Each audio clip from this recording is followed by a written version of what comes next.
আমারই চেতনার রঙে পান্না হলো সবুজ, চুনি উঠল রাঙা হয়ে।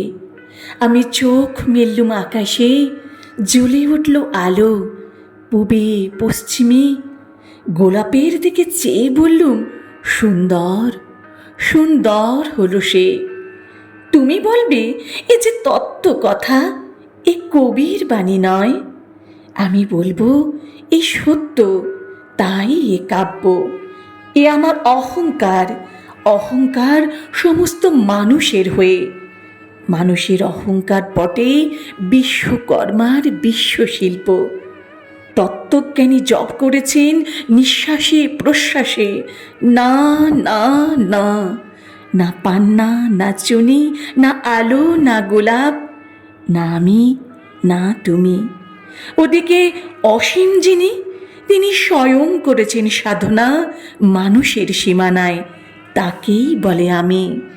সেই আমির গহনে আলো আধারের ঘটল সঙ্গম, দেখা দিল রূপ, জেগে উঠল রস।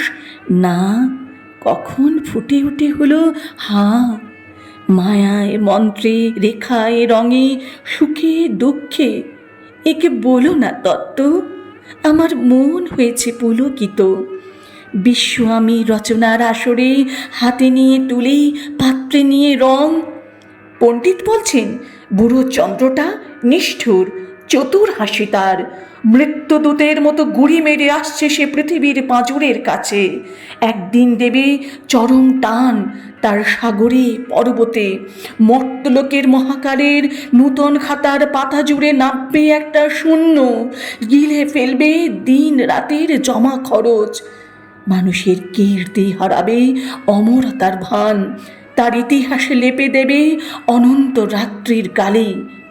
মানুষের যাবার দিনের চোখ বিশ্ব থেকে নিকিয়ে নেবে রং, মানুষের যাবার দিনের মন ছানিয়ে নেবে রস। শক্তির কম্পন চলবে আকাশে আকাশে, জ্বলবে না কোথাও আলো। বিনাহীন সভায় যন্ত্রীর আঙুল নাচবে, বাঁচবে না সুর। সেদিন কবিত্বহীন বিধাতা একা রবেন বসে নীলিমাহীন আকাশে, ব্যক্তিত্ব হারা অস্তিত্বের গণিত তত্ত্ব নিয়ে। তখন বিরাট বিশ্বভুবনে দূরে দূরান্তে অনন্ত অসংখ্য লোকে লোকান্তরে এ বাণী ধ্বনিত হবে না কোনোখানে, তুমি সুন্দর, আমি ভালোবাসি। বিধাতাকে আবার বসবেন সাধনা করতে, যুগ যুগান্তর ধরে প্রলয় সন্ধ্যায় জপ করবেন, কথা কও কথা কও, বলবেন বলো তুমি সুন্দর, বলবেন বলো আমি ভালোবাসি।